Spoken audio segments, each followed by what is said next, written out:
Hello everyone. Today in this video I am going to discuss about Parliament. This topic comes under Polity and this tutorial is for the purpose of UPSC preparation. And the main resources are Laxmikanth, 4th edition and the ncert textbooks. Now this image shows Indian Parliament. Now this Indian Parliament is located in New Delhi. Let's start by asking question, what is Parliament? Basically Parliament frames or it makes the laws. It implements the laws for the people of the country. So, as the definition suggests, legislative organ. It's a parliament is a legislative organ of the union government. As I mentioned here, organ. In India, union government has three organs. They are executive, judiciary, and legislative. Now, coming to this point, India and other countries like Britain adopted parliamentary form of government, where the prime minister is the head of the government and the prime minister is directly responsible to the people. Whereas in countries like Russia and America, there is presidential form of government where the president is the head of the government. Now this parliamentary form of government is also known as cabinet government, Westminster model of government, responsible government. Now the term Westminster is a place in London where the British Parliament is located. Okay, why do we need a parliament? I mean, is it compulsory to have? Yes, to achieve democracy, it is indeed very compulsory to have. In one sentence, I can tell you that without a parliament, there is no democracy. Parliament is the center of all democratic political processes. That means the parliament is packed with protests, walkouts, demonstrations, cooperation between political parties. Actually, all these serve very vital purposes to function legislature effectively. Indeed, a genuine democracy is inconceivable, cannot be achievable without a effective representative, effective legislation. Legislature also helps in people in holding the representatives accountable. Here, the people elect the representative members, and these representative members are responsible to the people. The parliament is recognized as the most democratic and open form of debate. Sorry. Above all, the parliament is vested with power to dismiss the government. And coming to the structure or organization of Indian Parliament, our Indian Parliament, according to our Indian Constitution, it consists of three parts: the President of India, Rajya Sabha, which is the upper house. It's also called as Council of States, and the Lok Sabha, which is called lower house, also known as House of People. At present, we have the President Pranab Mukherjee. For the beginners, I want to stress a point for the beginners mainly. Here, the President is not a member of the Rajya Sabha or is not member of the Lok Sabha, is not a member of any of the houses. He is an integral part of Indian Parliament. That means if a bill passed by both the houses cannot become law until it has got President's assent. Now, why do we need two houses of Parliament? But first, let me start by introducing a term called bicameral legislature. Bicameral legislature means legislative body with two houses. If a legislative body has only one house, then it is called unicameral legislature. At present in India, total 7 states have this kind of bicameral legislature. What is the purpose of having two houses of parliament? There is mainly three reasons: to give representation to all sections in the society, to give representation to all parts of the country, and having two houses for the parliament makes it possible to have every decision reconsidered. Every decision taken by one house goes to other house for its decision. This means that every bill and every policy would be discussed twice. Now now this ensures the double check on every bill and policy. Even if one house takes a decision in urgency of any moment, that decision will come for discussion in another house and reconsideration will be possible. Now this is the Rajya Sabha. We can identify the Rajya Sabha by looking at its carpet. The carpet of the Rajya Sabha will be in red color, whereas in Lok Sabha it will be in green color. Composition of the Rajya Sabha. By our constitution, by our Indian constitution, there is a limitation of seats in each house of parliament in the Lok Sabha as well as in the Rajya Sabha. In the Rajya Sabha, 250 is the maximum strength. Maximum strength of the Rajya Sabha is fixed at 250 by our Indian constitution, out of which 238 seats are from states and union territories, and the remaining 12 are for the nominated people. These people are nominated by the president. There are 12 in number. But at present, there are total 245 seats in Rajya Sabha, out of which 229 representative members come from the state, 4 representative members come from the union territories, 12 and the rest 12 are nominated people. Representation of members to Rajya Sabha. States. Members, representative members coming from the states are indirectly elected by the MLAs. The people elect the MLAs to the state legislative assembly. The people, whoever they elects a member to the state legislative assembly is called a MLA, and these MLA in turn elect the members to the Rajya Sabha. Union territories. Here, the union territories, representative members coming from the union territories to the Rajya Sabha are indirectly elected by members of electoral college, specially constituted for this purpose, and this college is formed by members of both the houses. At present, in India, out of 7 union territories, we have only 2 have representation in Rajya Sabha, and those 2 are Delhi and Puducherry. And the other 5 union territories are too small, doesn't have representation because they are too small to have representation. The population of other 5 union territories are too small to have representation in Rajya Sabha. And the nominated people. These are the people having extreme knowledge, special knowledge, or practical experience in these fields: art, literature, science, and social service. The main motto behind this principle of nomination is to provide eminent persons in these fields a place in Rajya Sabha without going through the process of election. Now, consider representative members coming from the states. Here, I want to ask a question. How many representative members come from each state? How many representative members come from each state to Rajya Sabha? Before answering this question, I want to tell some more facts. Please listen very very carefully. Legislative body.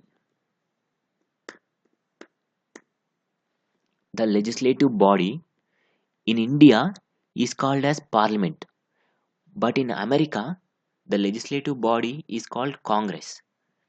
Similar to our Parliament,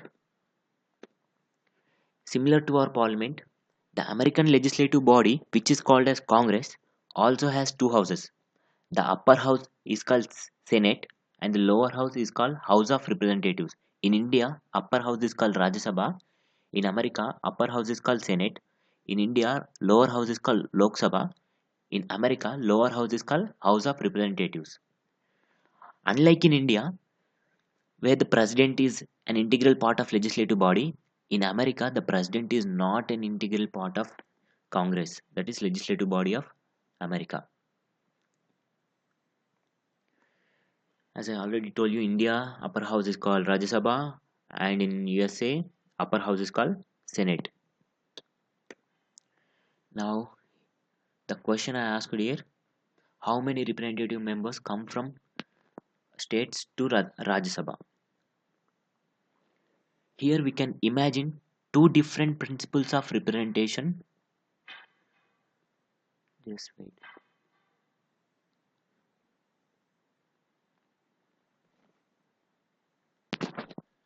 Okay, all good. The question, excuse me, the question I have asked was how many representative members come from each state. Here we can imagine two different principles of representation in the Rajya Sabha. One way is to give equal representation to all states of the country, irrespective of their size or population. We may call this as symmetrical representation. And the other way is, second principle is, representation is to give representation according to their population. The second method means that states having larger population would have more representation in upper chamber than states having less population. In country America, every state has equal representation in the upper house, that is in Senate. This ensures equality of states, but this also means that a small state would have same representation as the larger state. Now, here in our country for Rajya Sabha, the principle of representation adapted is different from that in USA. In our country, India, states with high population gets greater seats, greater number of seats in Rajya Sabha than seats than states having less population. For example, Uttar Pradesh, which is highly populous, has 31 seats in Rajya Sabha, and the state Sikkim has, which is less populous than the very less populous than the UP, has only one seat in Rajya Sabha. Okay, duration of Rajya Sabha, and one more thing, an important point to remember here is the number of members to be elected from each state has been fixed by fourth schedule, 1 2 3 4, fourth schedule of the constitution. Okay, coming to the duration of the Rajya Sabha. The Rajya Sabha is first formed in 1952. It is a continuing chamber, that means it is never dissolved. It is a permanent body and not subjected to dissolution. Uh, Whereas in case of Lok Sabha, it is not a permanent body. Lok Sabha is subjected to dissolution automatically after the completion of its term, that is 5 years. Then how Rajya Sabha is permanent body? Then how is the Rajya Sabha is permanent body? The reason is here lies the reason. One third of its member retire every second year. But in Lok Sabha, all the members of the Lok Sabha retire at the same time. That is completion of their term will be completed at the same time. That is 5 years. Now here is a act called Representation of the People Act 1951. This act provides the term of office of member of Rajya Sabha is 6 years, which means member of Rajya Sabha are elected for a term of 6 years. Oath taking or affirmation. This is common to both the parliament, both the houses, Rajya Sabha as well as the Lok Sabha.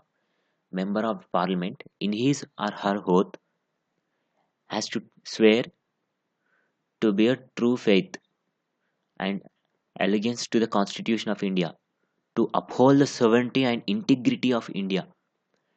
Last one is to faithfully discharge the duty upon which he is about to enter. I think there's no need to explain these lines. And you can you can skip this slide, but in basics point of view, knowing something is better than knowing nothing, right? Okay.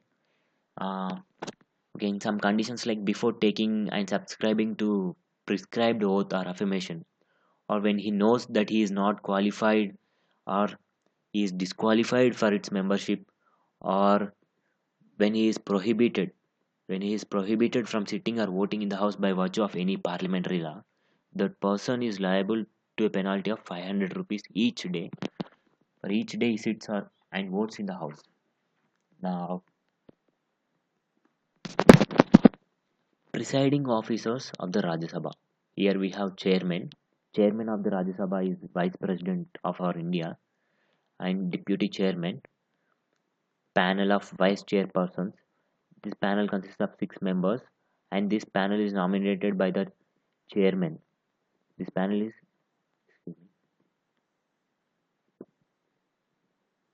panel of vice chairpersons nominated by chairman. Last one is the Secretariat of Parliament. This is the Secretariat of Parliament is also common to both the houses. Now the chairman, as I told you, chairman is a vice president of India, is a ex officio chairman of Rajya Sabha. Like the president, chairman is also a not a member of parliament, but the president is an integral part of parliament. Now, when the president acts as when the vice president, who is the chairman of the Rajya Sabha, acts as president, or vice president discharges the functions of president, then he does not perform duties of Rajya Sabha. The, and coming to this point, chairman can be removed only if he is removed as vice president. The powers, comparison of powers. Now, chairman in Rajya Sabha is the presiding officer. Speaker in the Lok Sabha is the presiding officer. The chairman in Rajya Sabha has similar powers that of the speaker in Lok Sabha, but the speaker has additionally two more special powers. One is the speaker decides whether a bill is money bill or not, and his decision on this question is final. And another special power of speaker is when there is a joint sitting of two houses, the speaker is a presiding officer and not the chairman. Speaker is the presiding officer. And chairman can cast a vote only in case of an inequality of votes. When there is a tie of votes on any issue, on any bill or any policy, then the chairman can vote. Sometimes when there is a when there is a resolution for the removal of chairman is under consideration, he cannot preside over the sitting of the Rajya Sabha. However, the chairman can present and speak in the house and can take part in proceedings, but he cannot cast even in case of equality of votes. But this is not true in the case of speaker. Whenever there is a resolution for the removal of the speaker is under consideration in Lok Sabha, he can cast a vote. Coming to the deputy chairman is elected by the members of the Rajya Sabha itself from among the members of the house. Whenever the office of the deputy chairman falls vacant, the Rajya Sabha elects another member to fill the vacancy. Now, what causes the vacancy of the deputy chairman? Deputy chairman vacates his office in the following three cases. First, if he ceases to be a member of Rajya Sabha, that means if he completes its term, that is 6 years, or if he resigns by writing to the chairman, or the third one is if he is removed by a resolution passed by a majority of all the members of the Rajya Sabha. The deputy chairman performs the duty of chairman's office when it is vacant or when the vice president acts as president. In all the cases, whenever the deputy chairman functions as the chairman, he has all the powers of the chairman. And here it should be emphasized that deputy chairman is not subordinate to chairman, and the deputy chairman too can cast vote in case of tie. A panel of vice chairpersons. It consists of 6 members. Under the rules of Rajya Sabha, the chairman nominates this panel of vice chairpersons. Any one of them, this panel can preside over the house in the absence of both the chairman and the deputy chairman, but they cannot preside over the house when the office of the chairman and the deputy chairman is vacant. That's why I highlighted the word here, absence. When in case of absence, only the member of the parliament member of this panel can preside. When there is a vacancy of the post for chairman and the deputy chairman, the member of this panel cannot preside over the house. Now, in case of vacancy, the chairman and the deputy chairman offices are vacant. So, in such cases, the president appoints a member from the house to perform the duties of the chairman. I think you are understanding well. Okay. Secretariat of Parliament. This is Same for both the houses. Each house, Rajya Sabha as well as Lok Sabha, has its own separate secretarial staff of its own. The recruitment is regulated by the Parliament. Okay, we can understand this. Secretariat of each house is headed by the Secretary General. Secretary General is appointed by the presiding officer, whoever the presiding officer of the house, respective houses. Leaders in the Parliament. Three kinds of leaders we can find in the Parliament of both the houses, in Rajya Sabha as well as Lok Sabha. First one, leader of the house, leader of the opposition, and the whip. Leader of the house in case of Rajya Sabha. Now, the PM can be a member of Rajya Sabha or he can be member of the Lok Sabha. In the leader of the house, in this case, if the PM is a member of the Rajya Sabha, then obviously he is a leader of the house. He is a member of, if he is a member of the Rajya Sabha, he is a leader of the house. If the PM is not in this case, if the PM is not a member of the Rajya Sabha, is a member of the Lok Sabha, then the leader of the house, will be nominated by the Prime Minister, and he is the minister and member of the Rajya Sabha. Think you all got that. Leader of the house in case of Lok Sabha. If the PM is a member of the Lok Sabha, obviously he is a leader of the house. If the PM in this case is not a member of the Lok Sabha, then the PM elects a minister and member of Lok Sabha as a leader of the house. Opposition leader. Coming to the opposition leader. Leader of the largest, there are many opposition parties, out of which the opposition party which is having seats equal to or more than 1/10 of the total strength of that house will be appointed as the opposition leader. Now in the year, in this case, the point, in 1969, for the first time, officially, leader of the opposition was recognized. In 1969. Whip. Every political party has its own whip in the parliament. Now, his responsibilities are: he ensures the attendance of his party members. His he responsibility he is responsible for securing their support in favor or against any particular issue, and he regulates and monitors their behavior in the parliament. Also, members are supposed to follow directives given by the whip. Otherwise, disciplinary actions can also be taken against them. My next video includes all these topics: Lok Sabha, system of elections to Lok Sabha, duration of Lok Sabha, presiding officers, membership of Parliament.